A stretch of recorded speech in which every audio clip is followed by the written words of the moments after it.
Get started with the next session. So folks that are fantastic, thank you. So folks who would like to, please come in, find a seat. We'll have lots of time to continue conversation this evening at Esperanza's Mercado La Paloma, the best party that ArtPlace is involved with this evening. I can say that with absolute certainty. So, all right, welcome.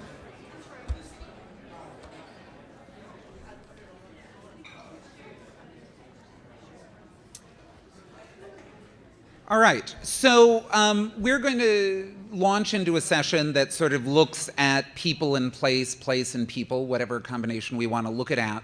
I was in a breakout session earlier today, and Danny from the YOLO Art and Agriculture program looked at me at one point and said, I just want you to know that YOLO is located in a literal field and we have an actual silo.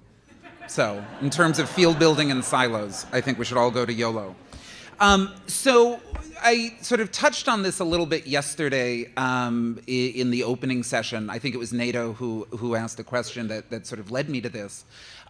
There's something, I think, that's somehow endemic to the language of placemaking, where place is almost talked about as if it's empty. And that I think for the purposes of the work that we're all doing, places are very much collections of people. And so we have two fabulous speakers and conversation partners who sort of look at people and do that. And so the first is Manuel Pastore, who I think a lot of you may know. He's a professor of sociology and American studies and ethnicity here at USC, where he also serves as director of the program for environmental and regional equity and co-director of USC's Center for the Study of Immigrant Integration. So he's someone who very much looks at groups of people. And I don't know, I think it dates back before grant makers in the arts, but I think a lot of us in the arts field sort of got to know your work and its relevance to the arts field when Janet Brown and the board of GIA invited Professor Pastore to make a presentation to them. And the other person sitting here is not Thom Mayne. So anyone who's changing their eyeglasses, do not get worried. Thom, unfortunately, had a last-minute conflict and wasn't able to be with us, but we have his fabulous partner in crime, Yi-Sung Yi, who's currently a principal of Morphosis Architects with Thom and director of the Now Institute at UCLA, and I think busy at work on Dakamomo and some other great projects here and in Asia as well. And Yi-Sung and Thom are architects and designers who sort of think about places, but their approach to those places is very much informed by the people in them, how they're being used, what's happening in them, and the cultures of those places. So our plan for the next little bit is that each speaker is going to present for about 20 minutes. We'll have an opportunity for them to have a little conversation between them and among the three of us. And then we'll really open it up and we'll use the second half of the session as a chance for all of us to engage in conversation together. So that's what I've got for the moment. And if there's nothing else, I will invite up Professor Manuel Pastore. Please help me in welcoming him.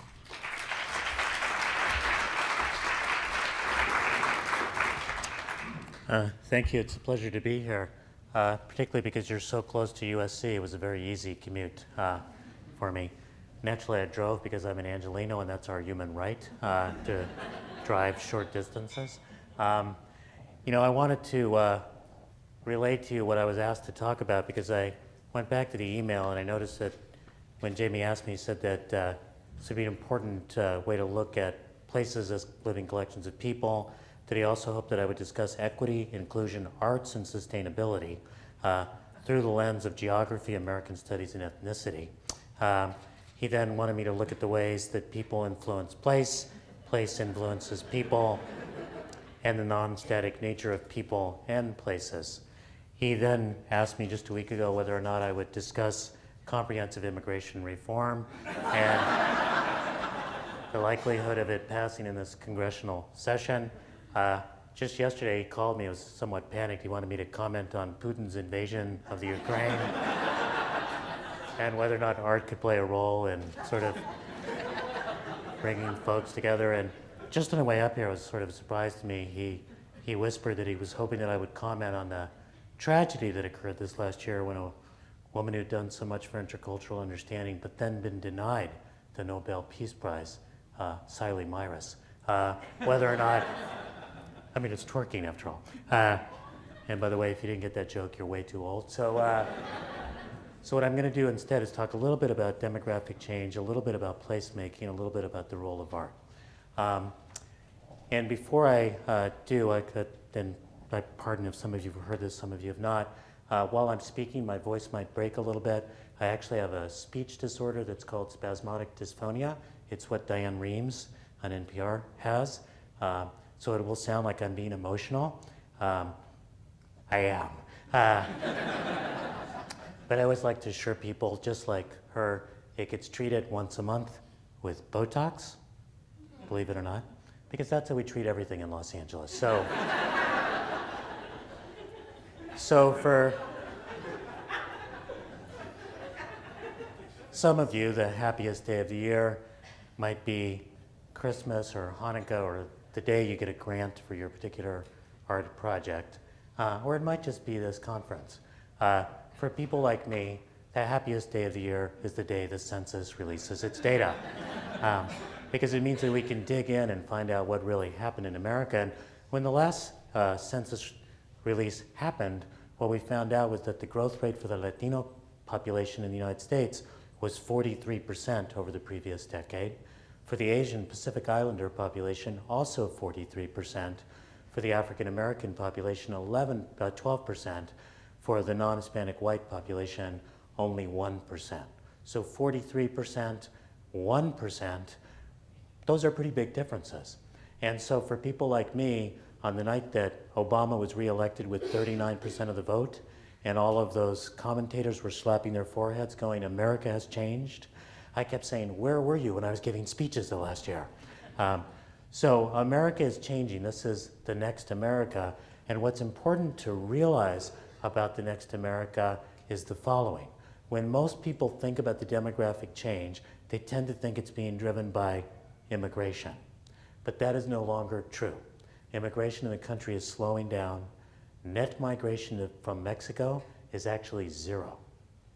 The primary reason being that the fertility rates in Mexico have fallen dramatically in the last 30 years, from about 5 children per woman over the course of her lifetime to a fertility rate now of about 2.3. The fertility rate in the United States is 1.7. So as those two things come together, the change is increasingly being driven not by immigration any longer, but by the youth population. And what this shows you is the change in the youth population in the last decade. So starting with non-Hispanic whites, the number of young whites below the age of 18 in the United States, actually fell by 4.3 million over the last decade. Now, I always like to reassure people that does not mean that 4.3 million young white people died. We would have noticed that. It would have been reported on Fox News. And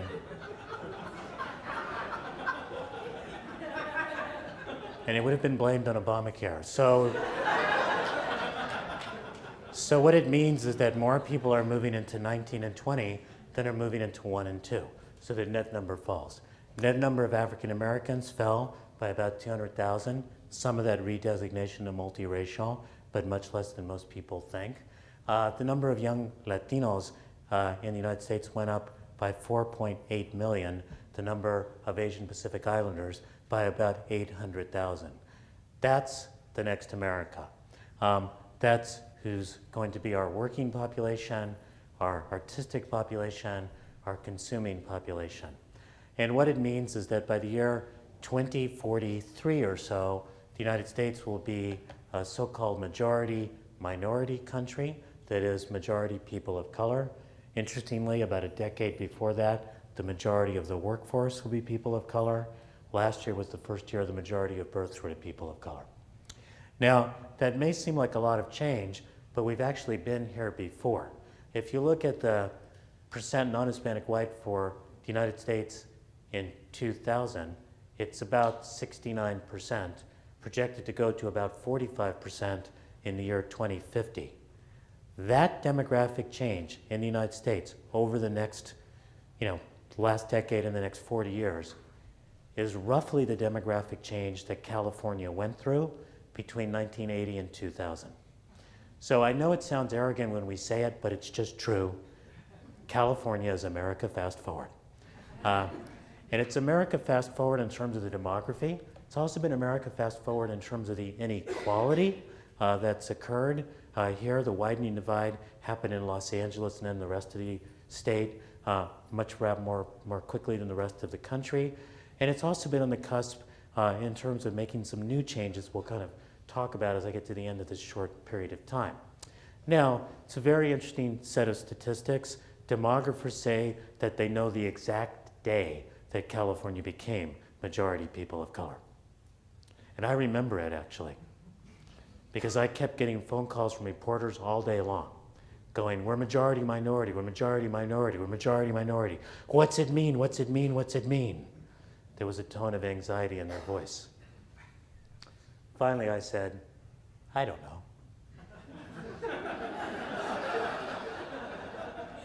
But we're having a salsa party at my house tonight to celebrate. In the spirit of the new California, everyone's invited. They just need to learn a new step. And part of what we're doing is, and how many of you have been salsa dancing? And how many of you took that class before so you didn't embarrass the crap out of yourself, right? So there's learning a new step about these populations, about the directions that we need to take.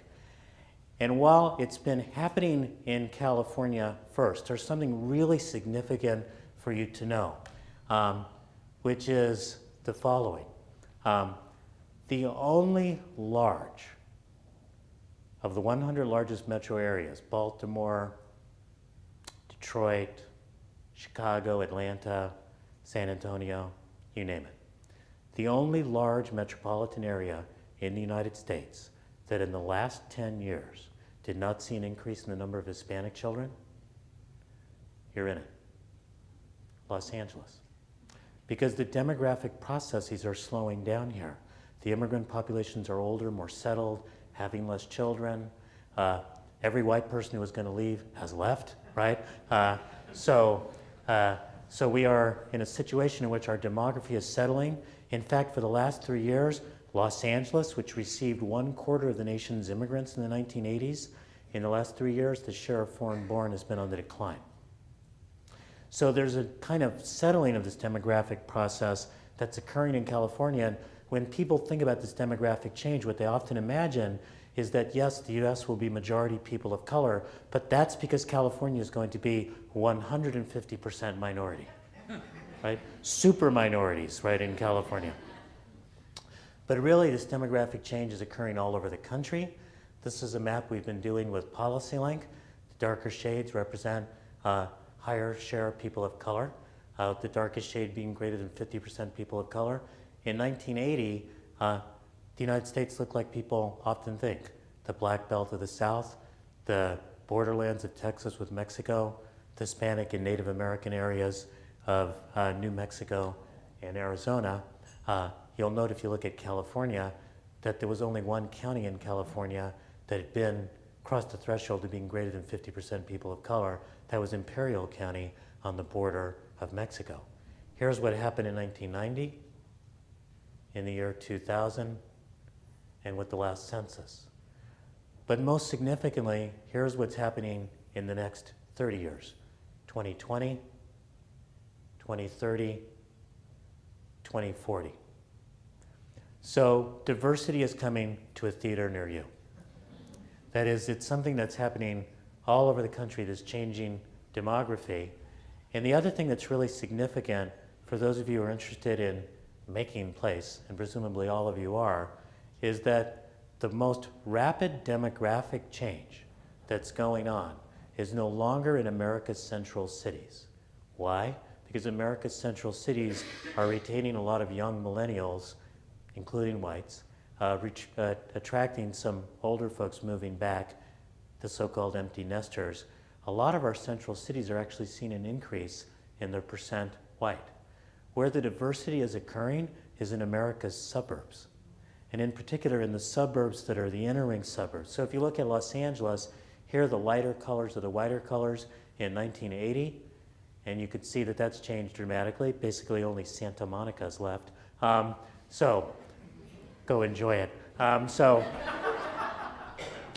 Is the African American population, which between 1980 and 2010 gets pretty dispersed. This is the Latino population, which grows all over Los Angeles. I'll do that again. So it's not just sort of East LA, but watch what actually also happens in the San Fernando Valley, right? So now the Valley girl is La Muchacha del Valle, right? So big transformations, and these transformations, this is the Asian population. When you think of like, where's the Korean community concentrated?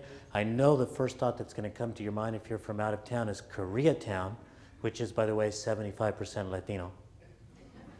But where they really are is Rolling Hills, right? That is in a suburb adjoining the Inland Empire. So the diversity is occurring in our suburbs. Why that's important is because placemaking in the suburbs is also important, and art and culture is as well. And these are places that generally have low levels of social services infrastructure to deal with the new populations, often low levels of civic infrastructure, and often low levels of community organizing infrastructure, which can lift up the issues of these populations. One other thing that's very important to think about with the demography is the age structure, and then let me draw some of the implications. So has some of this been interesting so far? Okay.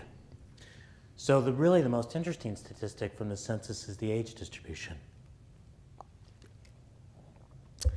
For non-Hispanic whites in the United States, the median age, half older, half younger, is 42. For California, it's 45, older. For Asians in the United States, about 35. For African Americans, 32. Pacific Islanders and Native Americans, around 30. For Latinos, the median age, half older, half younger, is 27. 42, or in the case of California, 45 to 27, it's 15 or 18 years, it's a generation gap. And it helps to explain two things. One is it helps to explain our demographic change, because when you're 27, you're in prime family formation age.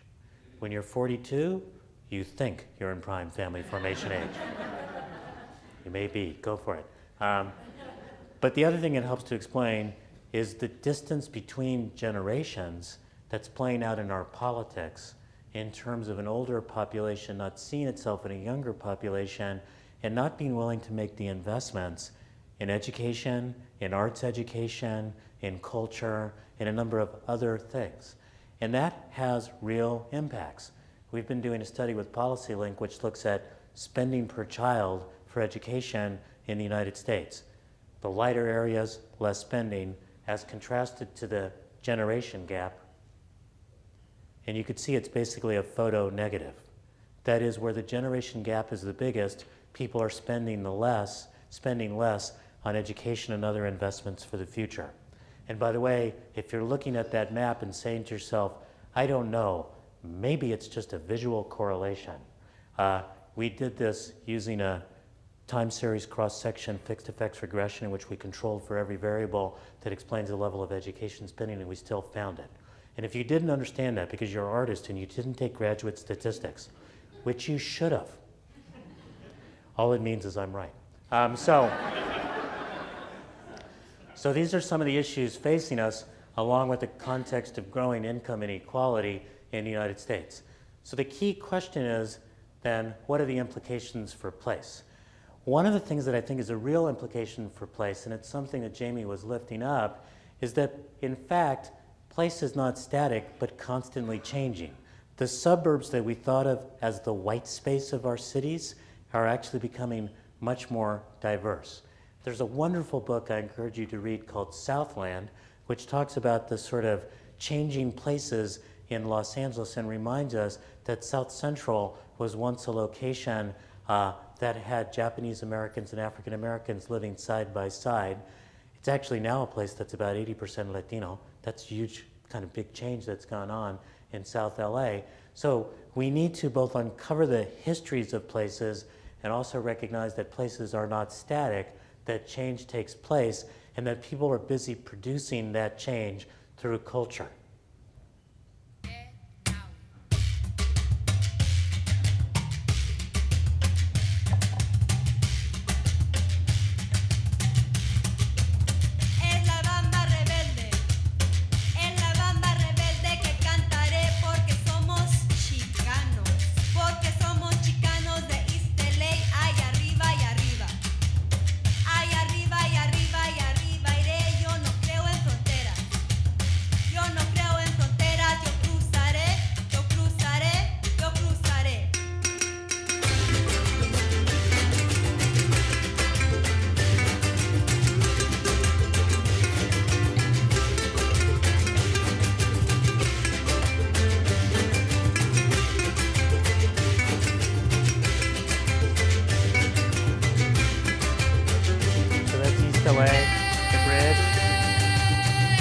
Walking into downtown Los Angeles.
So I wish, I'm conscious of the time, but what you would see if you watch the rest of it, and apparently you will, if you watch the rest of it, is you would see things that you, like, I just had a meeting yesterday. We're trying to do a project on Latinos in South LA and uncovering the history of Latinos in South LA.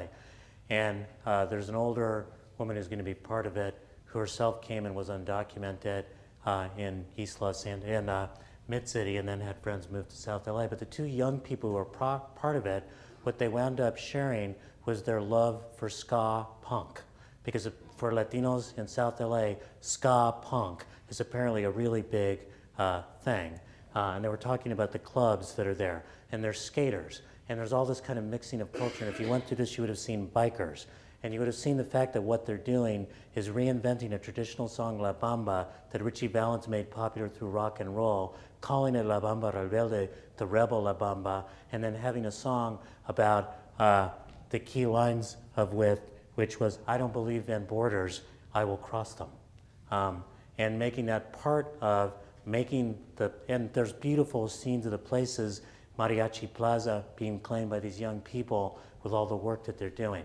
So the thing I wanted to impart with that is that places and people are not static. Identities are not static. If you were to think of a Chicano identity, you might not think of the skaters and rappers that you would see at the end of this particular video. You wouldn't see all the work that's going on. So what are the implications then for art? You may wonder who these two people are. They're my children. They're beautiful. My son is a musician whose backup career is as a commercial actor. My daughter is a dancer who's actually benefited from dancing. Young Latina who danced with a Thai dance troupe at Mercado La Paloma in the heart of South LA. Only could happen in Los Angeles, right? So what are the implications for art? I think there's a couple from the things I've lifted up, and then I'll close to be on time. One is to understand not only this next America, but to understand it in a slightly different way. not just that the demography is changing, but that the demography is changing with youth growing up in circumstances in which social justice and struggling for justice becomes an important part of their identity.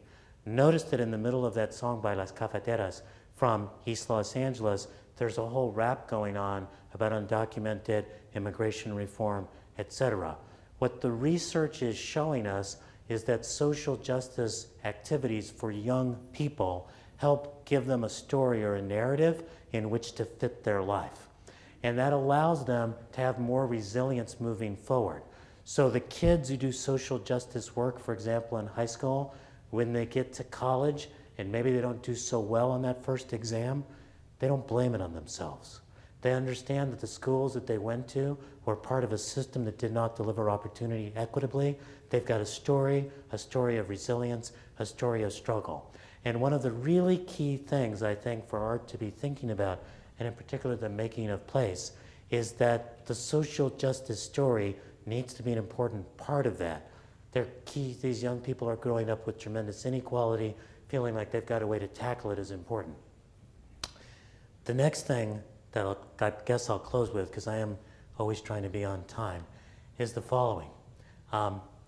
It is important, as you think about the work that you're doing and moving forward, to think about the way in which you contribute to placemaking, to think about the way in which that contributes to economic development, to think about the way in which that contributes to the revitalization of a city, but to never lose sight of the fact that what art is fundamentally about is making meaning of our lives, of our society, of our fortunes. My son, when he was going off to theater school to learn how to be an actor, which, you know, frankly, as a working class kid growing up, was not one of the careers I would have identified. We took him, after he graduated from high school, on a treat. We all went to Hawaii. And on one of the evenings in Hawaii, he and I had one of those male intimate moments, which meant we weren't looking at each other. And I said, Joaquin, you know, what is the theater school thing about? Why is it that you're doing that? And he said to me, you know, I just want to make things of beauty with my friends, which is what he's still doing as a musician. And it made me realize that in the work that some of us do around the narrative of social science, we're trying to provide some understanding of the data and framing of what needs to go forward. For folks who are working on art, they're making things of beauty, and increasingly with their friends, not in isolation, but in collaboration, particularly if you're talking about making place. And if you look at this changing demography and the imperatives of social justice, there is a world of beauty to be made. And we will only make it with our friends. And we will only make it by having placemaking and art play an important role. Thank you.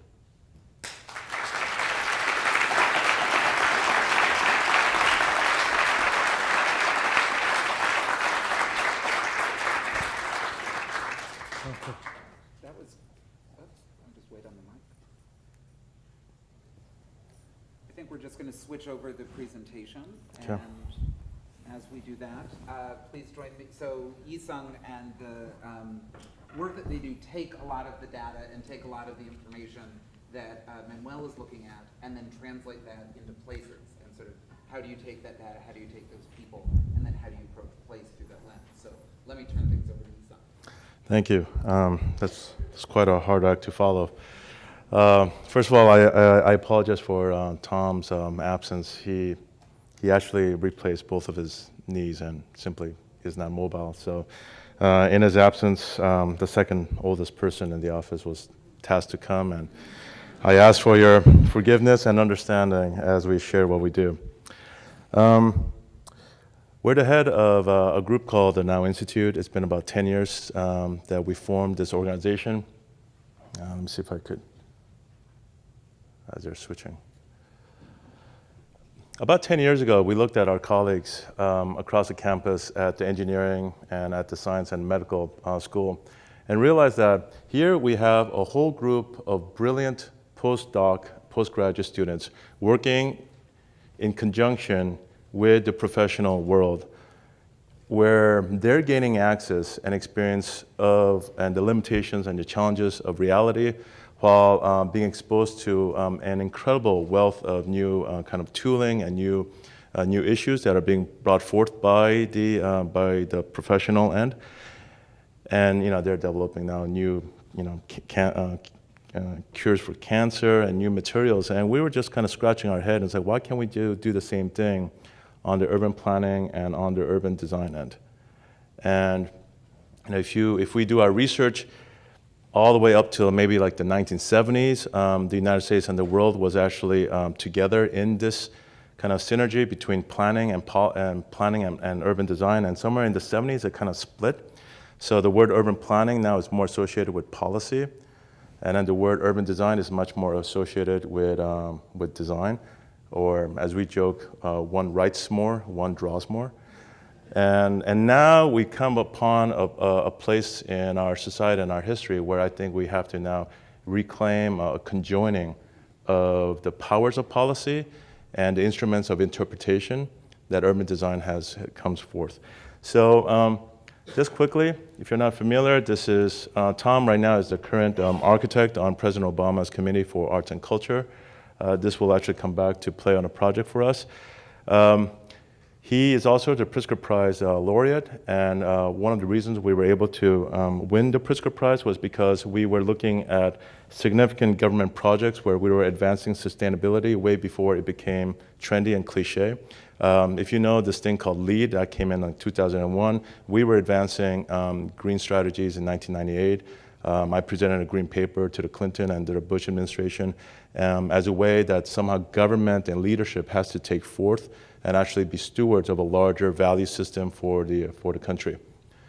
And upon winning that, we went through a slew of projects that was more about locating architecture and design within a larger territory, basically of a social agenda and of community advancement.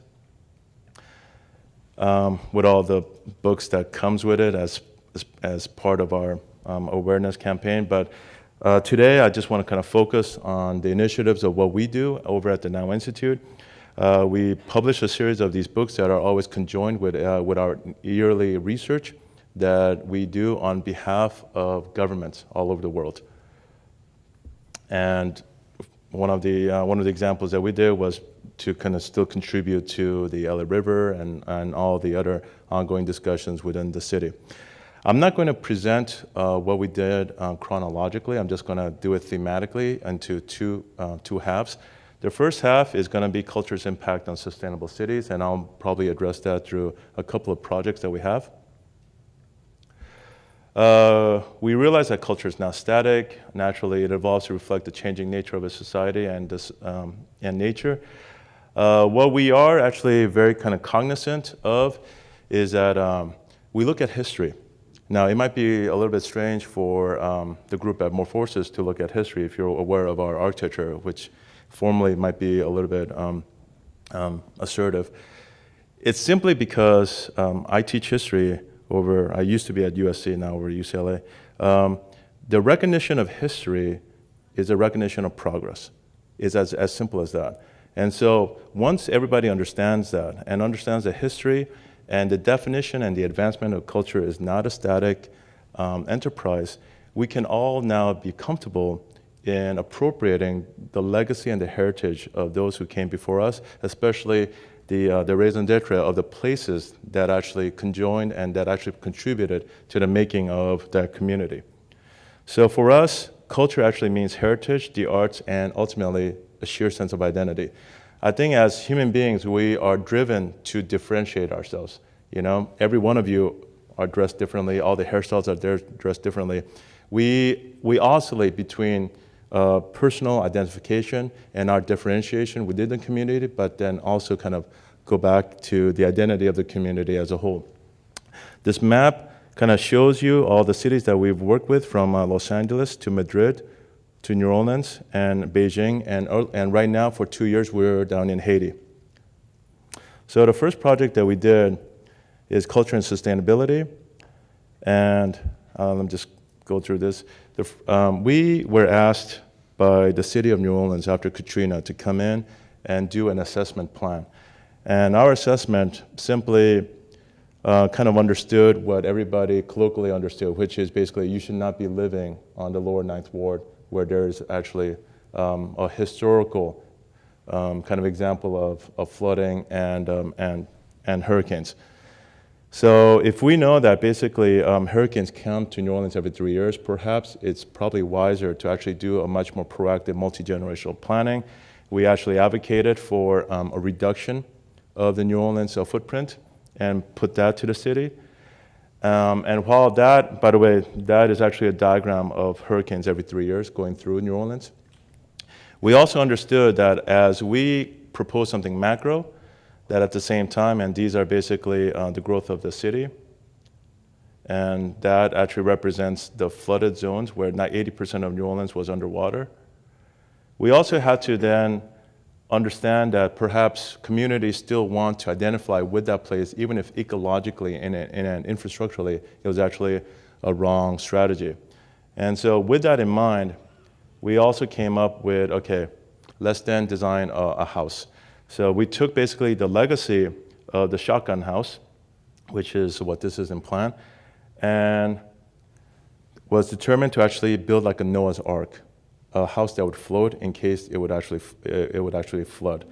And what we ended up doing was that we actually did that within our institute with the help of the Make It Right Foundation, which was spearheaded by Brad Pitt, and proceeded to actually construct this building out here in UCLA, ship it across the United States, drew into the New Orleans, and actually now established here.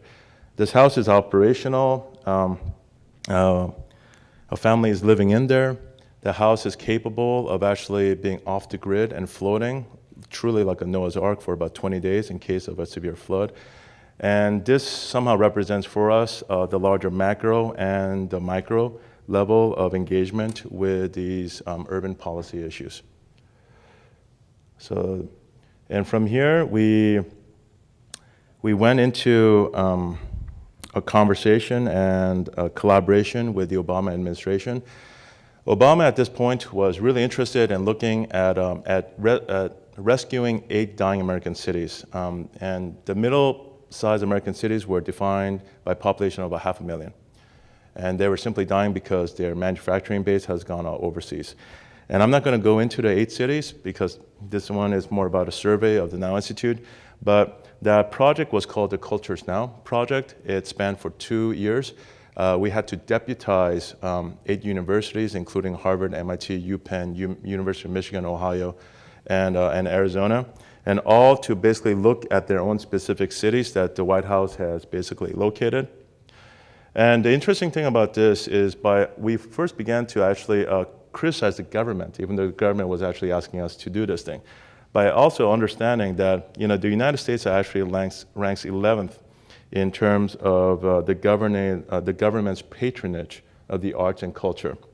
And we're 2 notches under, let's say, for example, China, which is a government that you might not assume has such formidable policies. And only 4% of the grant is now actually given to the arts, cultures, and humanities. And this is actually, for me, very telling.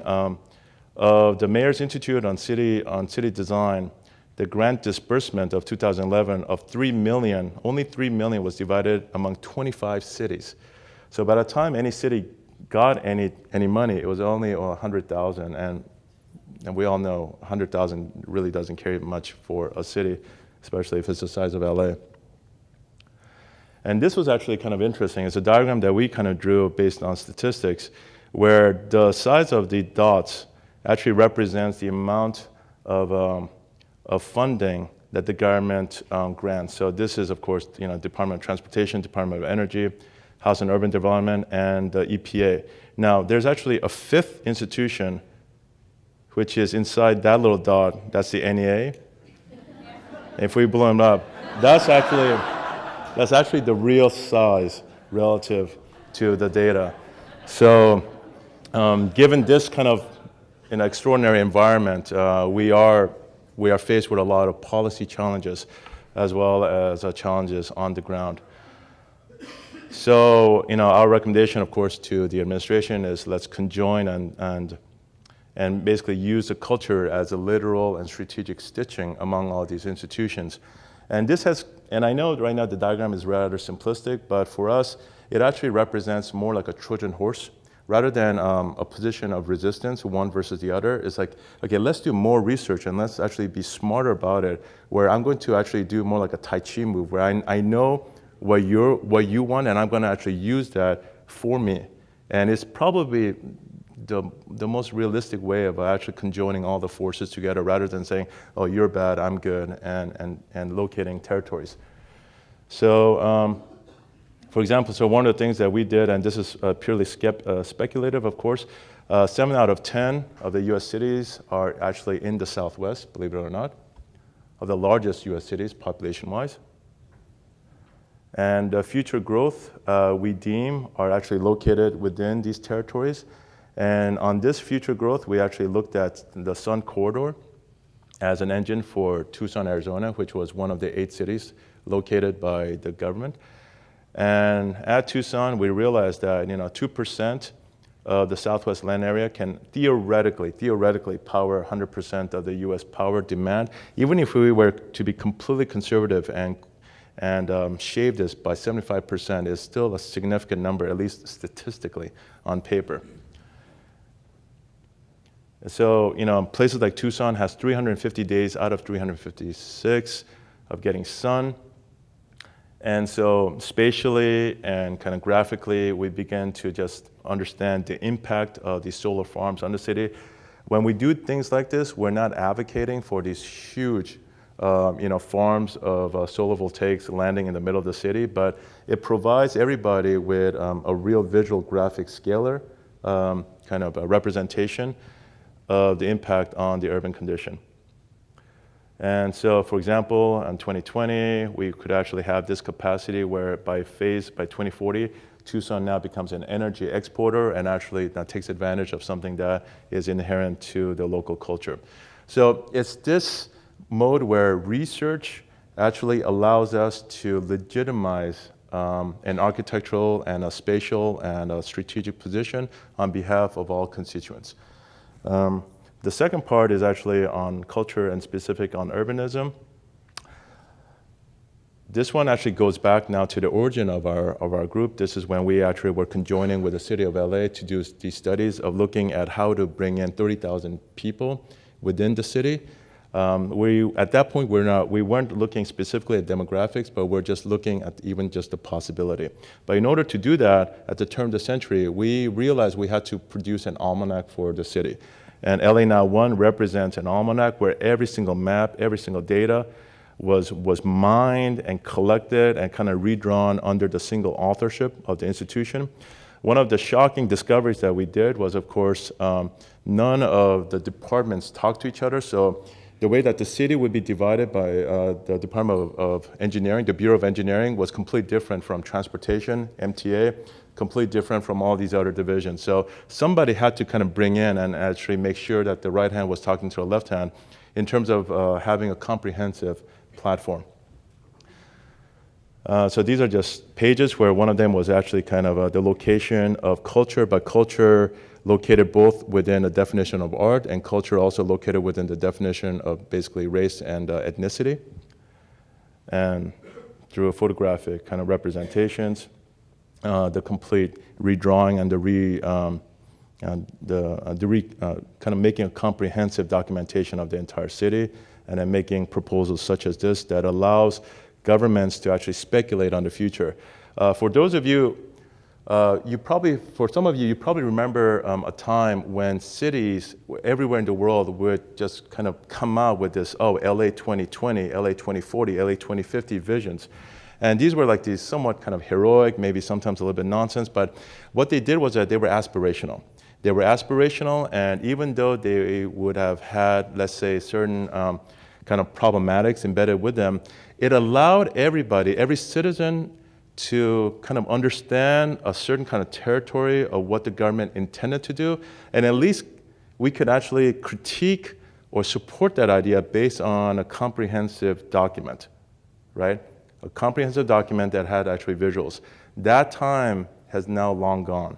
And now most of the government in the world in planning are relegated to enforcement. It's enforcement, and it's basically advancing like a current set of rules and zoning protocols rather than aspirational advancements. So this is where we come in as kind of like a surrogate component of the planning department, which they used to have, and say, okay, this is what we can do for you. So given 3 years of LA, we were now in Madrid, and now Madrid has asked us to look at the 3 different kind of peripheral suburban cities, and this is what we do. We take all the demographic data, we take all the physical infrastructural data, and we actually now propose a series of speculative strategies that actually are actually a wide spectrum of issues. So I could give them, okay, you want something that is a complete developer-friendly, worse urban spaces, but you just want to make money. Okay, this is one version of it. Okay, you have another one that's completely off the grid, all sustainable. Here's another version of it, and then here's like two or three other versions that's like within the spectrum. It's not about promoting one. It's about giving an intelligent tool for the planners to kind of make an intelligent decision. And so this is what we did with Madrid. They're trying to increase density by 300%, but simultaneously also increase green area by 300%. So how do you do that, right? So you have to now understand topography and actually how communities get together, where you could actually now efficiently package community centers. So it's that territory of design where we were coming in. And so one of the examples that we were doing was we looked at how housing in the Mediterranean area relied on this close density and kind of speculated on these type of projects. I know we're running out of time, so. And here we are using examples of basically these wind catchers that you could see everywhere if you go to like Istanbul and the entire Mediterranean area.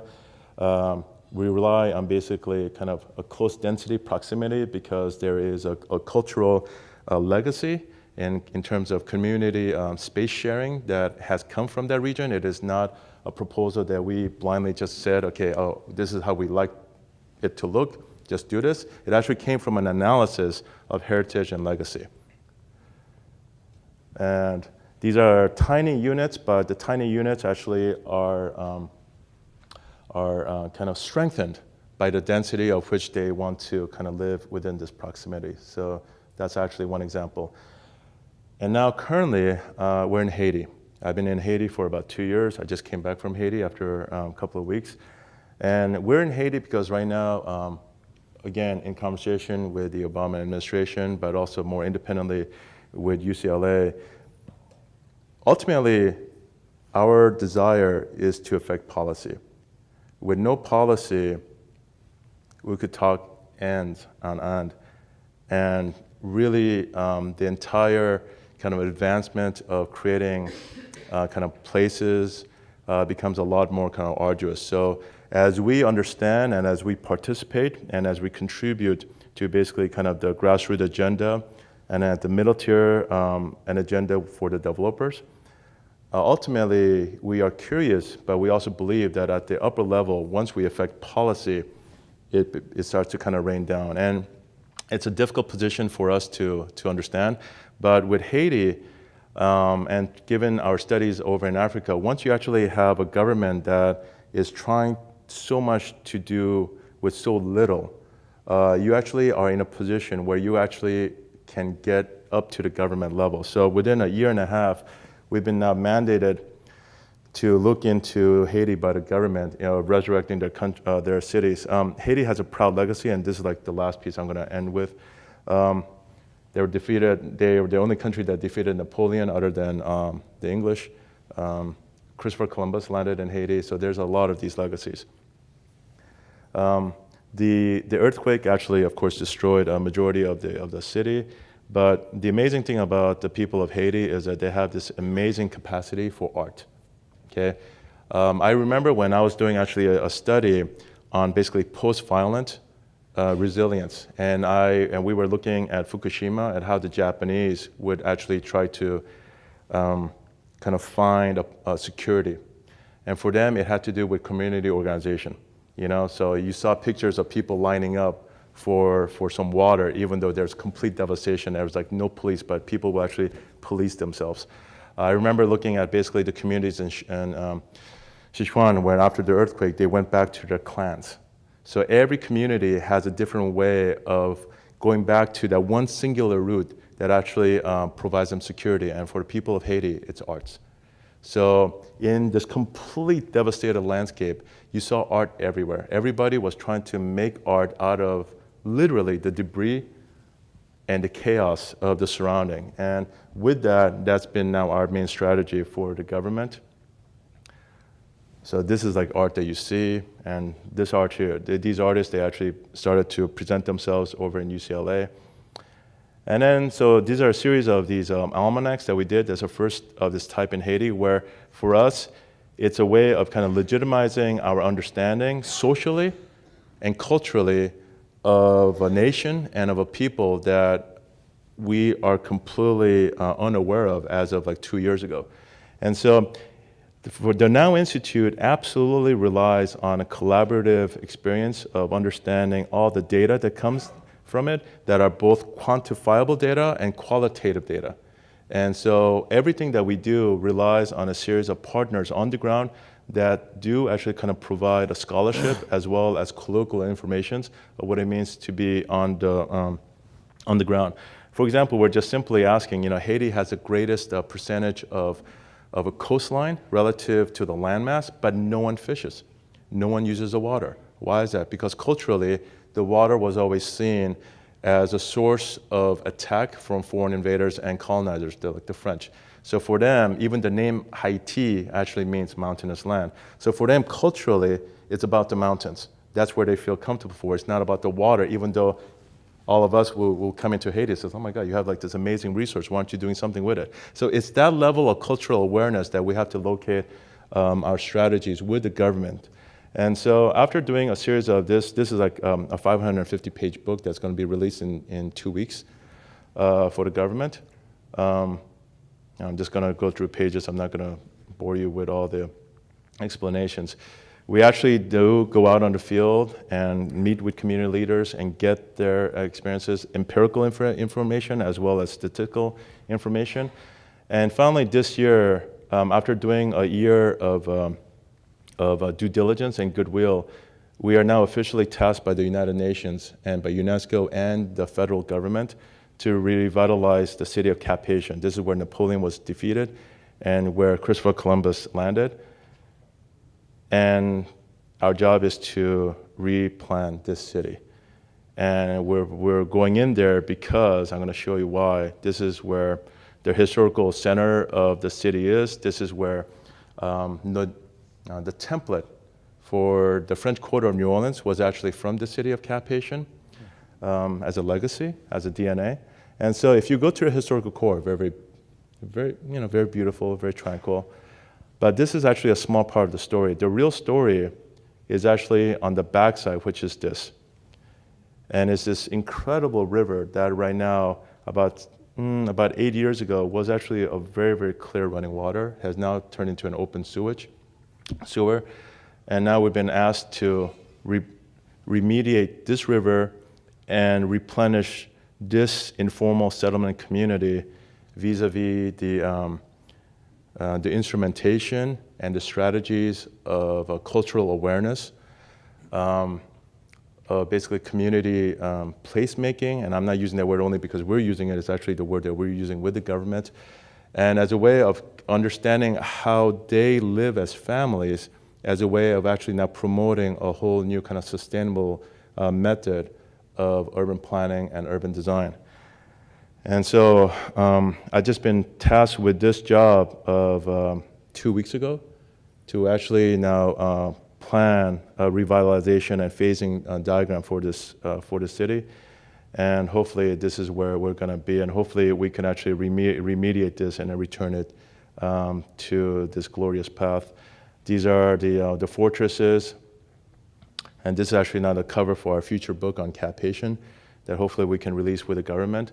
But ultimately, I'm showing you this because at the end of the day, it actually does rely on us kind of understanding where community lies. Do I have time just to show one more? I'm going to just show you a real project that actually came from what we do at the Now Institute. We won this competition to do the Olympic Village housing in New York 2012. Had New York gotten it instead of London, this would have been built.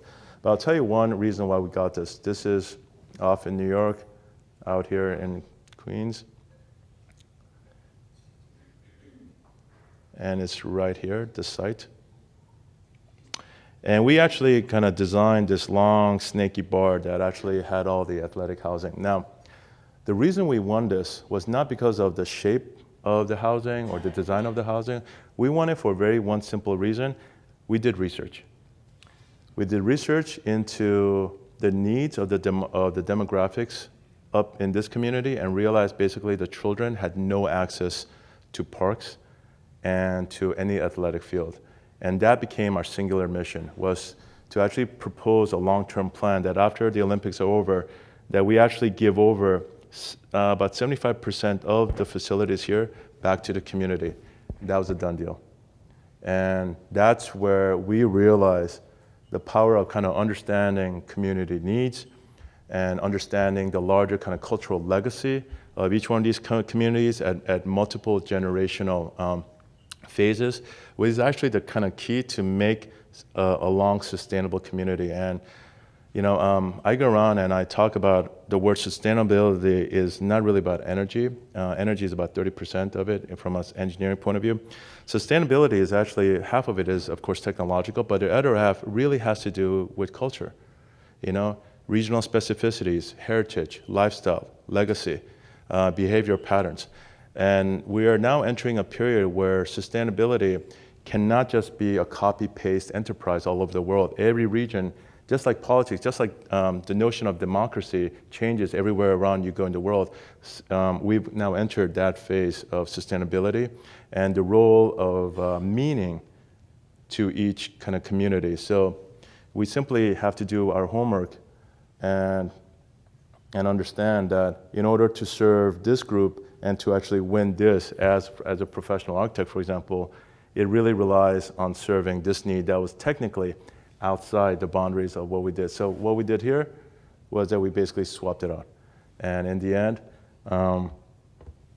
we believe that it's a win-win solution for a lot of different groups.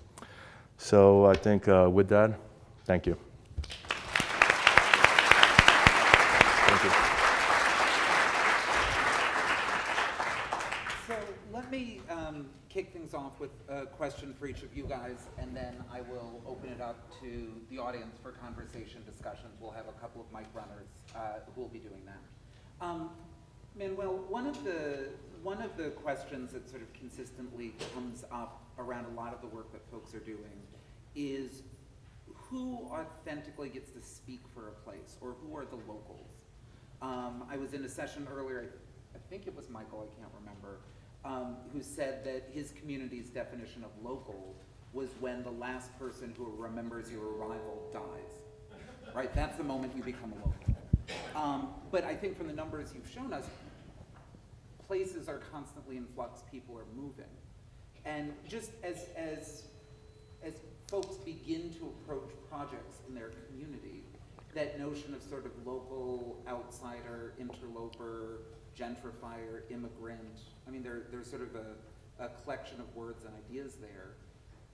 Is there any helpful advice that you have in terms of how you begin approaching that, how you ask those questions, what questions you should be asking, who you should be asking them of? Oh, what an easy question. So, Solve it. I mean, it really is sort of the question. So I'd say two things about it. One is to recognize, again, as I mentioned, that places are not static, that they're changing over time. And that who is local actually does change over time. And That captures the transformation of Koreatown, Westlake. It captures the transformation of South LA. And it captures the way in which people remake those places as well. I think, and one thing to note about this in particular is that when people often define successful communities, they think about successful communities as places where people have been for a very long time. But for immigrants in particular, successful communities can be platform communities, places that are pretty good springboards to grow out of after having been there for a while. And I think that's important to think of. So let me just say that I think to some extent it's the wrong question.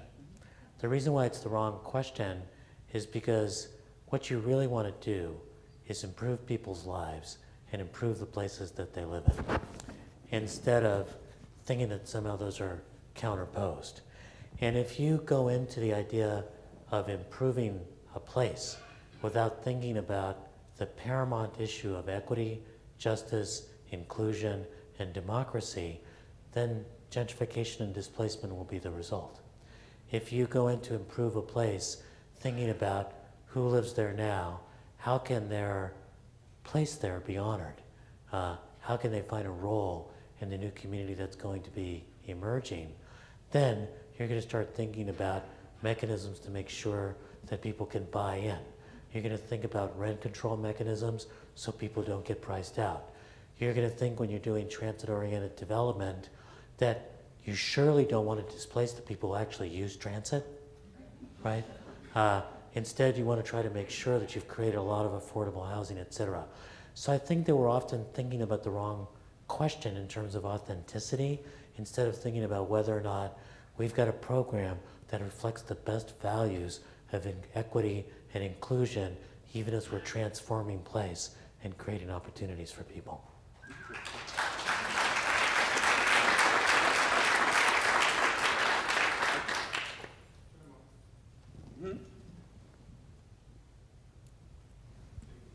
Is that better? Okay, great. So just a quick comment because of the transit-oriented development mention. I mean, that was by far the largest dot that you showed in terms of the government federal agencies, was the Department of Transportation. I'm just curious, in the room, how many people are involved with a project that significantly involves transit in some way, some sort of transit-oriented development? So a lot of us, I think, are already going where the money is. And sort of going after that, and then that stitching together of the dots. We spent some time this morning talking about the concept of field building, and did we want to create a field of creative placemaking? And what's interesting is you and Thom sort of posited that culture could stitch together a field out of sort of disparate federal agencies, which is an interesting thing. But my question for you is sort of from a nuts and bolts tactical point. You talk about sort of the Culture Now Institute. You want to understand the culture of a place. So something like the Olympic Village that was up, you guys were citing it in one of the most diverse places that I know of, in terms of number of languages that are spoken in Queens and number of people who've come from other countries and all of that. When you approach a place, when your firm begins to approach a place, what are the questions you ask first? What are sort of the foundational things you need to understand in order to say, okay, we're beginning to have an understanding of this place? Well, I think first and foremost, we recognize that we enter a project as complete students, because experience kind of shows us that to kind of make any product or any strategy that even has a possibility of a paradigm shift, or any notion of doing something that can even come close to being useful or original, the worst thing you can do is actually come in with a presumption. And so we come in and we actually look at every information that are quantitative as well as qualitative, set of data and backgrounds. And from there, we start to kind of call a larger kind of a strategic map to address the larger issues. First and foremost, we're physical planners. And so we know that the limit or the aspirations or the extent of what we can do is to actually interpret all desires from a community into a physical, dimensional, spatial construct, right? As architects and planners. But then number two is that we realize that if we actually kind of locate certain kind of economic and community-based kind of desires, and at one point they seem to be two different kind of constellations, but the more kind of research we do and the more people we actually meet and find like-minded partners, we could actually now conjoin them into a win-win scenario. And you know, we're constantly on the implementation side of this. I'm constantly out there, as most of you are, in the field, meeting the developers, meeting the bankers, meeting the community leaders, and you're always on the ground. And the one thing that I'm always kind of trying to basically tell my team is don't presume, don't assume, and just like listen for clues, because everybody has a desire, right? And everybody has a need. It's really simple. And the whole game is to see what magical cocktail can actually do a need. I satisfy your need and I satisfy their need in one comprehensive strategy. And that's where one group of planners will be differentiated from another group of planners. It's not all the same formula. And sure enough, some are more successful, some are not. But I think that's it's coming in with the idea that we're always students of the system, and we listen to every tier of the government. I mean, of the stakeholders, and it's not only just the grassroots. It's not only at the government level. It's vertical, and because at the end of the day, we are living in an integrated vertical society of the macro and the macro, and we come a long time ago from a position where it's always about a position of resistance. And after a while, and I think in this new kind of age, I think from resistance, we've gone into a position where we're trying to kind of make partners in ways that those individual partners probably were unaware of the possibilities. And I think that's where we are right now. That's great. All right, so I'm going to open it up to everyone, but as I do that, one of the things that I was sort of most struck by in Manuel's presentation was the change that's happening in suburbs, and suburbs as a site of major change. How many folks in this room are involved with projects that are located in a suburb? Was anything in what Manuel said sort of interest, of note, changing the way you're thinking? I'd love a suburban question first, and then happy to do a free-for-all. So I know Jen Hughes has a mic, and there's some other mics.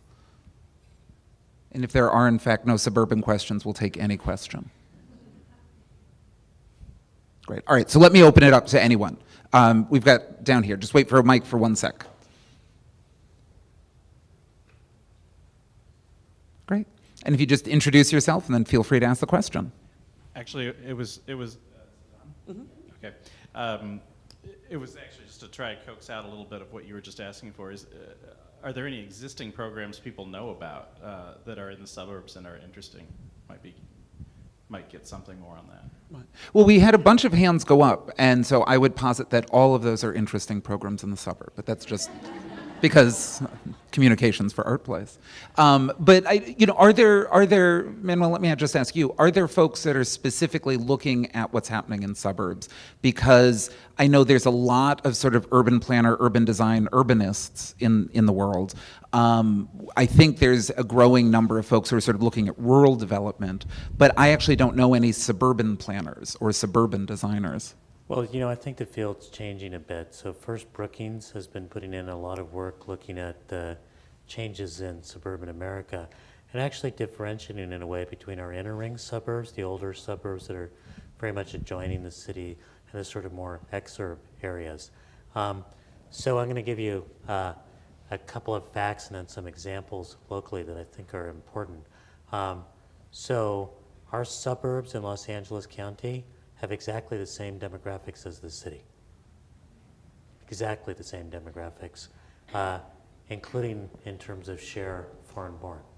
Our suburbs generally have slightly higher poverty rates, actually, because particularly the inner ring suburbs that are the sort of Maywood, Bell Gardens, the old hub cities heading on down to Long Beach. Our suburbs are more fiscally starved, as is the case all over the country. And part of the reason why is our suburbs were set up under something called the Lakewood system. And the Lakewood system was an opportunity. You could create a suburb without creating any city government. You could contract with all of it from the county, which worked just fine as long as you had a sort of middle class, self-sufficient population with very few needs. But what happens when the suburbs diversify and poor people are there and you don't have any real city services? So all of those things are going on here. Are there interesting and good things going on? Yeah, if you go down the San Gabriel Valley, the amount of projects in the San Gabriel Valley, which is basically suburbs, that are trying to redesign their central corridors to become more lively, very interesting. The current deputy mayor in Los Angeles, Rick Cole, who got awarded just 2 years ago, City Manager of the Year, cut his teeth on Azusa, California, which is an inner ring suburb, heavily Latino, downtown distressed area. They helped to recover it. He went on to do that up in Oxnard, Ventura, another sort of more suburban location. So there's a lot of really interesting work that's going on. And actually the other kind of interesting stuff that's going on is people realizing that this is a place where a lot of community organizing needs to take place as well. So some of the most interesting immigrant rights organizing has actually gone on in places like Maywood, places you may never have heard of. Some of the most interesting environmental justice organizing has gone on in places like Huntington Park, which are actually inner ring suburbs. So there's a lot of really interesting work under the radar, and I imagine there is in some of the places that you all are nodding your heads, the suburbanites, that's going on as well. Great. All right. We have a question from Hong Yi Lee.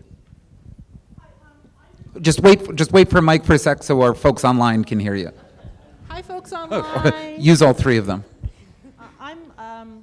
I'm the Queens Council on the Arts, and this project 2012 was a very interesting time for us. And I'm just wondering if you had done any research. I mean, you did uncover a very blatant need of lack of green space and athletic fields for the children, but there's also this resident ownership of black car industry and generations of people owning land that refuse to let it go, and in turn has affected the zoning of this area, so that there was never a resident population, there was never the ability for artists to own in the way that Dumbo or other places in throughout New York, artists were able to actually own, buy, negotiate long-term leases and actually feel part of the community. It's always been transient. And the other thing is, my project was a transit-oriented project. It was the number 7 line from Times Square across northern Queens to Flushing. And one of the monikers for us, or the places where we actually gained our knowledge, was from the census, of course, but we also worked with the libraries to see where all the foreign-born children 5 years ago were now going to school. So we had an idea of where our arts programs should be, where all the teens were reading Portuguese, where the Bengali kids were going, and we had a lens through the local libraries, because to this day that was still the churches and the libraries are the touchstones for first wave immigrant families. So my transit project was really based on data that I just, I'm not a demographer, I'm not a statistician. I did not take statistics, I'm really sorry. But I figured, where would I go? Who would know? There's still time. I'm running, I'm gonna go.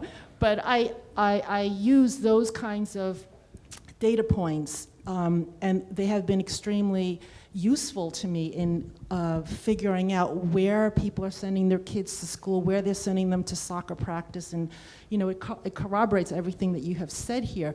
But I use those kinds of, ask my local librarian, talk to the church pastor's wife in the Korean, those kinds of very anecdotal type of places to get the research, and they might be humble, but they have been extremely telling, and we have 147 different nationalities that we have to keep up with underneath the line, which to this day is still the same Gothic journey. It's the same immigrant journey from Flushing to Times Square, is the train my father took for 30 years. And it's still the same. And I wonder if it's a psychic memory. I wonder if that's embedded into the DNA of this train. But 500,000 people ride that train every day, and they're working now to transport or transform that journey into something more than just get me from home to work, but take me someplace else. If I might say two things about that. One is that psychic memories are indeed deep. My mom grew up in Spanish Harlem, and every time I'm there, I feel like I'm home. And it makes no sense at all, but somehow it's deeply embedded in her stories. The second thing I think that you're lifting up that I would suggest to folks to think about is the data collection process that you're talking about, because there's a tendency to think, particularly for you in this world, that this, art, and maybe we can, get the community involved in the co-creation of art, but surely the statistics we're going to use will be just from the census and all these hard scientists. One of the things, and some of the folks that are associated with Nancy's work has been part of this. You're going to go to Mercado La Paloma, and they've also been doing this kind of participatory community research. So for example, we worked with the folks from the Esperanza Housing Development and Second Baptist Church. It's the second oldest black church in Los Angeles, the one where Martin Luther King went to go do his preaching when he came to Los Angeles. And they wanted to understand their neighborhood, so we provided these demographic profiles for them, but health promoters, promotoras, then went out and did surveys in the community about what people needed. So it provided an additional data point, but it did something more fundamental. It created a mechanism of communication between the church and the community through the presentation of this data, and it created a set of ownership of the data itself, including the census data. We've been doing work on environmental justice. We do a lot of documentation with pretty fancy tools. We often also include something we call ground truthing, which is having people in the community go out and document what the hazards are, see whether or not they're actual in databases we're using, and the sense of ownership they develop around the data and their capacity then to talk about policy is really important. So the data collection is also a community building and a community confidence enhancing measure, and that part of it should be respected and built up as well. That's great. All right, anyone else? Next question? Let's go right here.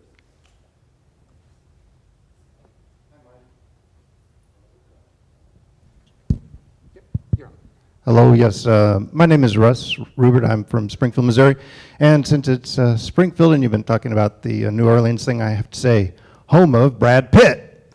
And also, I just flew in from Guadalajara yesterday. So one thing we're trying to do at X Factory is reach out to the Contemporary Artists Society in Guadalajara and see if there's ways we can engage them locally. And so I found your presentation really interesting also. The IDX Factory, we think of it as an ideal laboratory for art and architecture that allows for kind of a rapid prototyping of space. And some of the questions we've been asking ourselves is, what is an experience catalyst? What happens if we treat physical space as interface? How do visitors perform their attendance at an event, and can the space itself take that into account? How can a location or event surface the experience of the people present, and how might a place record and perform its own history? So I thought I might get your comments on some of those.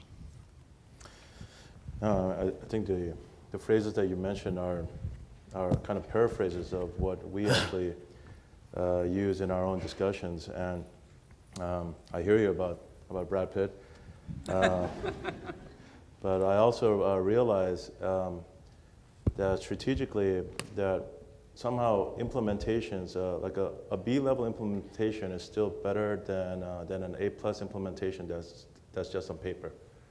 And And in some regards, you actually have to go out to the field and kind of be ready to take on some of the difficult challenges as you put forth and make a lot of these issues real.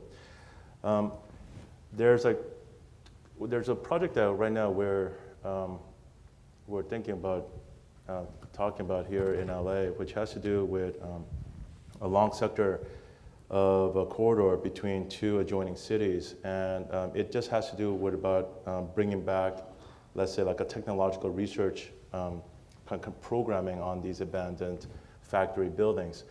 And the whole discussion really came down into semantics. So it came down to transforming the word art, and then it went into culture, but somehow to the people that I was like talking to in the room, art and culture was still very loaded, and it still seemed to be divisive. And so through something very simple, we just ended up calling it creative spaces, which for a lot of us is a very cliche term, but to a particular audience, as soon as you kind of throw in creative, and it's like all of a sudden like creative technology, and then it kind of broadened every kind of lateral business or field into jumping all on the same kind of bandwagon of kind of a cultural creative aspiration. It ended up not being like the corralling noose that I was able to use to have some anchor guys that are definitely big money guys, but they wanted to be creative.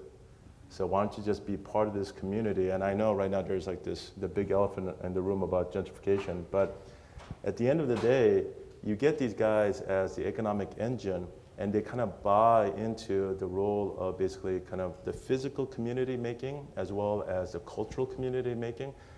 And then we were able to get the meeting going. And as soon as the big diesel locomotive started to move, then you could start kind of fine-tuning the discussion points between how heavy-handed these guys are going to be and how slowly, gently, we can actually get them off the train. But there was basically a series of strategic kind of conversation that I realized that we had to do when we actually get, let's say, these guys on board or off the board. And I'm just measuring this directly to your comment because let's say, like, you know, Brad Pitt has a pejorative perhaps issue. You could say good or bad things about that whole program, but at least it got the discussion going and something was actually made. And over the long course, I'm very much strategically in the mind of using research as a way of locating kind of Tai Chi-based strategies of making a win-win solution, because I tell you, this has been successful all over the world. Okay, I deal with this in China, I deal with this in South America, and in the end, human beings are the same. We have a need. There's going to be the creative group, which is us, that have somehow conjoined ourselves into a certain kind of political position, and there's like others that are maybe on the other side of the fence, and there is a way of merging these things so that we're all on the same train and all going. I'm helping the city of Beijing expand its city because guess what? 500,000 people are moving into Beijing every year. 500,000 people are moving into Beijing every year. They are now going to do the most sacred thing, which is actually they want to plan this huge piece of national park between the northern part of Beijing and the Great Wall of China, right? We're tasked to do this. How do you do that, right? The government's going to do it anyway. So the government started to kind of demonize these things, and right now we're still in the middle of it, but it's a way of not conjoining forces, because otherwise, if you don't do this, guess what? Those guys are just going to roll over you and steam over all the grassroots efforts. And now, of course, I'm talking the extremes in China, but I take China and I take Haiti as the most complete extreme conditions of governance and community participation as lessons to actually maybe speak more intelligently and more strategically to a group here in the United States. I think that's great. Manuel? I wanted to offer the following, which I think, by the way, that idea of convergence and collaboration is important. I just want to put a good word for conflict, which, you know, currently, if you ask people about Martin Luther King, pretty much everybody will say, yeah, that's a great guy. glad we have a holiday, right? Really advanced civil rights in the United States. People hated him in the 1960s. He was raising all sorts of uncomfortable issues. He was doing it in a very principled way that brought people into the conversation. But he was a troublemaker.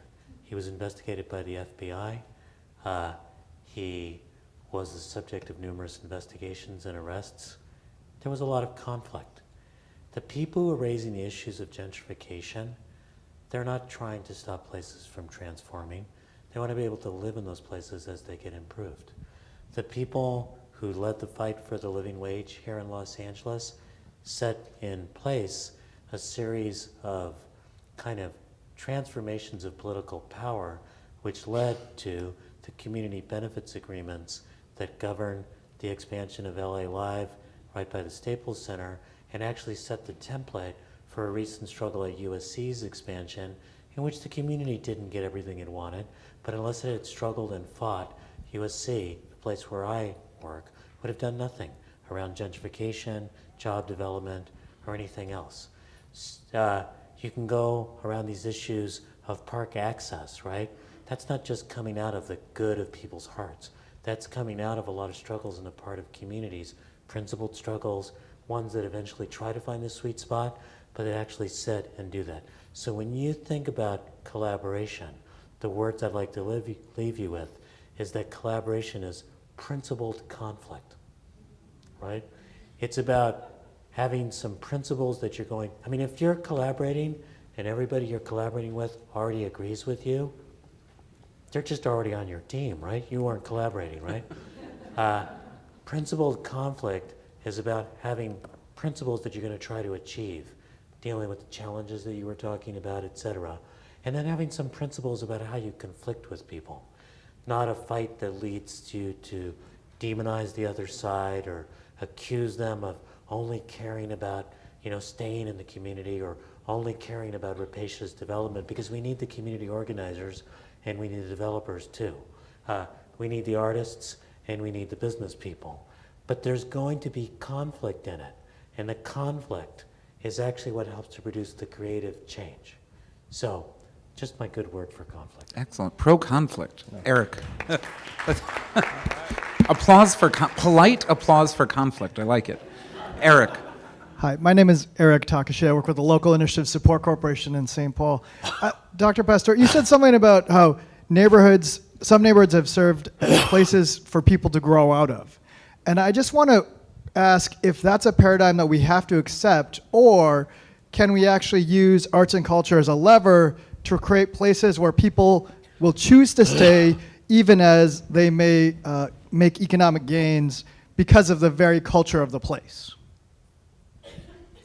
It's a really good set of questions. I guess what I'm pushing back against is I'm just not sure if you go to Pico Union, just west of here, which has a pretty high churn. People move in, people move out. That's wrong for that place. It should be a decent place. It should be a place which has culture and opportunity. It's got transit. It's got good access to jobs in downtown Los Angeles. But it's the place where people arrive. It's the place where people arrive where there's rich immigrant networks, and it's the opportunity for them to exist in those networks and to be able to survive. And they need to move so that other people can take advantage of that place and the networks that exist in that place. So I'm just pushing against, I think every place should have great creativity and arts and culture and be a vibrant place to live. But some places churn. And that churn is actually part of being a good platform so you can receive more people later in the future. And this is probably a simplistic and simple-minded question, but those are the best kind. At least it's what I'm good at. Yeah. We talk a lot about gentrification, and we talk about sort of community churn. Is there a sort of accepted working definition of gentrification? When does churn become gentrification? No, there isn't. And I actually think that the term gentrification, which I know even I used, is the wrong term.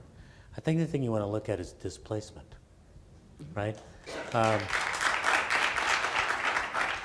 Because if gentrification means that you're bringing in some folks who have assets into a community. It's going to help to revitalize there's a really wonderful book I encourage people to read called There Goes the Hood by Lance Freeman.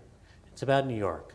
And actually, he's an African-American guy, and he decided to write a book because every time he'd go get his hair cut in the barber shop, right, he was like, oh my God, there's gentrification and people are leaving. And he said, geez, I'm going to write a book, and he did about Bed-Stuy and Harlem. And he found a very complicated story, which is that there was some displacement, but that also some people who were there liked the idea that there were better amenities in the community, and that to some aspect there were things that improved in their lives. So I think that the real question you need to ask is not whether or not there's gentrification in the sense of a gentry moving in the sense of, a Whole Foods finally arriving, right? Which, by the way, it's about to come into downtown Los Angeles, and everybody's like, oh God, the mothership. But whether, maybe, but whether or not there's displacement that's going on. One of the things that's been interesting about, and there's displacement in downtown Los Angeles, because this is also where Skid Row is, and the Arts District is conflicting with some of those services. But frankly, part of what's gone on in downtown LA is there was a lot of empty space that people had moved into. When you think about some of the development that's going to connect downtown Los Angeles through South Park with the university, there is the real potential of displacement, particularly because in that particular area, something like 2,000 units that are Section 8 units are about to turn over in the next 10 to 15 years, and there's no place, since they can't be renewed, they will be priced out. I mean, then there's a real issue of displacement, and how do you make sure that people can enjoy the benefits that this development might take place? So I think we need to focus in on displacement. If you focus in on displacement, then churning isn't really a problem, right? Because people are leaving of their own will in order for more people to be able to be there, and they're moving on to other places.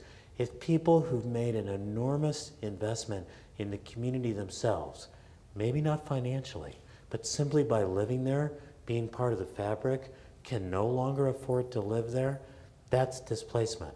And unless you've got strategies in place to make sure that they can have the choice to stay there as the place improves, then you're focusing on place and not on people. And the secret of this entire session is how do we incorporate place and people at the same time. And just, Isung, let me ask you, you had mentioned this a little bit with New Orleans and the need to sort of shrink the footprint of the city. Right. And I think of Detroit, which I think is struggling with some issues similarly, or even Baltimore, the Station North District, which I'm somewhat familiar with. And there's a lot of empty space there. There aren't the people to displace, and what do you do with that space? As someone who's sort of looking at cities and sort of looking at holistic communities, just, do you have thoughts about that sort of notion of displacing people, empty space? How do you keep different kinds of housing? I said in a session a month ago or something, we need to improve the opportunities for home ownership so that we can avoid displacement. And Mark Stern at the University of Pennsylvania said, well, actually, you need to maintain a significant rental stock because otherwise no one can come into the neighborhood. No one has that sort of first toehold in. So just from your lens, can you just sort of comment on some of those issues? Yeah, absolutely. I'll talk in terms of New Orleans and Haiti. In New Orleans, it was very clear that when we were tasked to kind of make an extreme kind of objective study based on a set of criteria, that because of this recurring 3-year cycle of basically natural disasters, that from basically economic plight and infrastructure plight and kind of urban management, it was just basically this repeating problem. However, at the end of the day, we realized the deep kind of cultural affinity and connection with that troubled land that the community just refused to move from. So at the end of the day, that trumps any kind of objective analysis that you do and that you make a recommendation to the city. And where kind of community and legacy and heritage is ultimately the conditions with which binds the families together and which ultimately gives them their identity. And so at the end of the day, the identity does trump any kind of pragmatic data, and that's why then it went into a phase 2, which has to do, of course, with the Brad Pitt sponsored Make It Right with a Noah's Ark as a response to preserving the location, but then using technology as a way of now keeping the resilience ecologically and engineering-wise. Over in Haiti, there's actually no land tenureship. Only 2% of the land is accounted for legally. On top of that, every community, the government wants to kind of literally remove and displace huge groups of people that we were looking at this thing and we just know this is going to be impossible. And so at this point, we are now trying to work with the government in terms of a policy where they could actually regain their land tenureship vis-a-vis by a bartering system of community teaching and community service. And right now, our main apparatus is actually the midwives of the community. And by actually having the midwives, they're actually the soft administrative nodes of the community. They have all the gossip. They have all the real desires. And so that's now our strategy. We get all that data back. We kind of package it in a nice way, and then we report it back up to the government and have the government kind of affect the policy that could actually kind of affect that. At the end of the day, you're not going to break a community or family or an individual's sense of belonging. That's completely clear. What you want to do is that can you raise their status of living but still retain that identity? I think that's always been the conundrum. So, absolutely the issue with displacement is bringing amenities, a counterpoint to that. Is that a pejorative? I think that's like the larger question. The thing I wanted to add to that, I think it really comes up in your example, is to also be concerned about cultural displacement so that the place changes in a way that people no longer feel welcome because certain kinds of businesses have been displaced or certain kind of markers. And I mean, this is a silly example, but it's such an important one. My son lives in Echo Park because that's what every hipster in Los Angeles does. He's also a vegan. He's basically an LA stereotype. So anybody who knows that Los Angeles and Echo Park knows that Echo Park's been through this big revitalization, and it just opened up, and fortunately a lot of people are going there. My son, naturally, while the fences were still up, snuck in there one night, and then immediately came in and called me, which made me think it was an emergency. And here was the nature of emergency. He said, "Dad, none of the signs are in Spanish," right? That's ridiculous in this community, right? And it just made you can now go enjoy Echo Park if you speak English, right? In terms of understanding the interpretive stuff that's there. I mean, that's a major mistake in what's a landmark feature of a place in Los Angeles, which, by the way, also hosts the statue of Jose Marti, the sort of liberator of Cuba. So it's those little kind of miscues. And then I think it's also looking in placemaking to ask, what are some key businesses here that if we displace those key businesses through rent increases, et cetera, we're losing some of the important cultural cues of the community that are going to lead people to feel welcome. And you know what they are in your particular locations. Great. All right, let's take one last question. I can't quite see it. Everyone's pointing at Jane. Over here, yes, great. Hi, I'm Lori and from Boston, Upham's Corner ArtPlace. But I wanted to think with you guys or with the whole room, like this conversation seems tremendously rational. Planning is rational, data is rational, but like culture and place is not often rational. And I think having artists as part of a conversation, we're often those insider-outsiders. We're the queers or folks with disabilities or hobos or, those folks with hunches and liminal spaces. So I appreciate data and I learn a lot from data, but I'm also wondering, like, how do we think as places are gripped in sometimes with irrational and rational fears about change, how do we think about using our other skills, our less rational, our more cultural skills around helping people think about other options? Like, it's not just about, are you going to be forced to leave, right? But what else is going on, or what else can artists bring to the conversation that help folks come up with new ideas, or help folks learn from the folks who have always felt like outsiders in their communities? Those sorts of things. Thanks. Everyone turns to Manuel for the irrational. Again, thanks for a very easy question. I mean, you know, frankly, it's interesting because I do a lot of work in environmental justice, and I've got this very heavy data-laden presentation on environmental justice that about 3/4 of the way through says facts matter, but not that much, right? I mean, at the end of the day, people tell themselves stories that are remarkably inconsistent with reality. Like immigrants take all the jobs and they don't work and take all the services, right?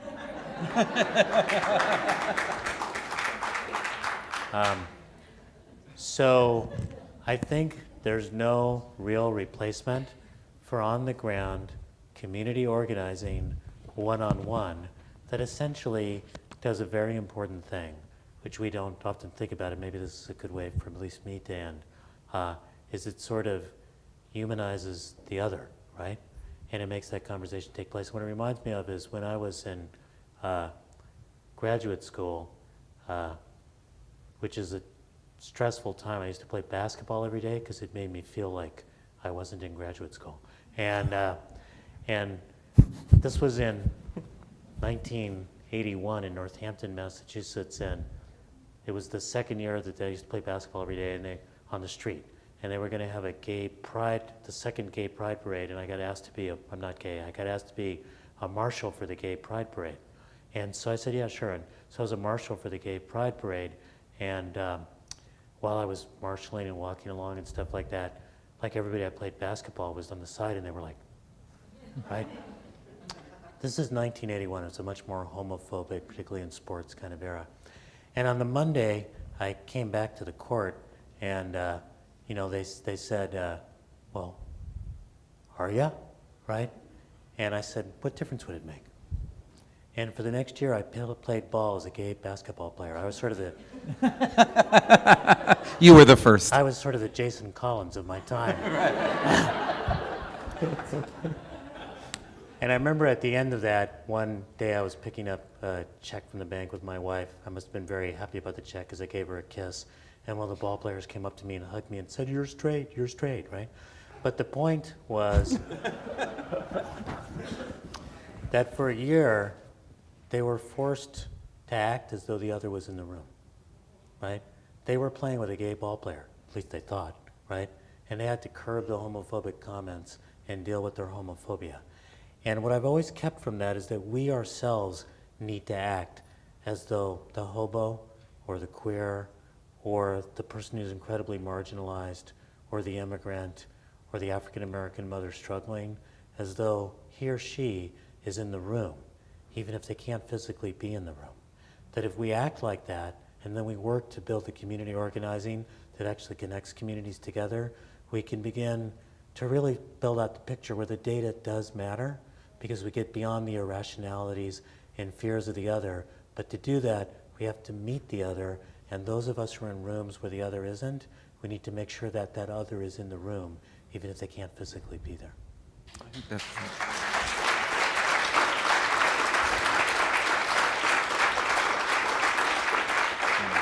So I think that's absolutely where we need to end this session, because I don't think we can do any more than that. Liz, I think I'm supposed to remind everyone that buses will start leaving for the best party you've ever been to in your entire life between 6 and 6:30 from the lobby downstairs, and that buses will return you back to the hotel from the party. And are there any other housekeeping? Nancy, do you want to add anything? Wait, come here, into the mic. Thank you. I was asked earlier today about food. You're going to have extraordinary food, so please don't eat before you come. And it will be our great joy not only to welcome you to the Mercado La Paloma, which is an inclusive community development that was done entirely without displacement, but that we want you to have a wonderful time there, and I'm hoping that everybody will get a chance to interface with our beloved Damon Turner, who has actually been more focused on this conference perhaps than anybody else, which is why he's not here. But he's going to be throwing a wonderful evening for us, so welcome. Thank you for that. So let me just, please join me in thanking one more time Manuel, Pastore, and Isu.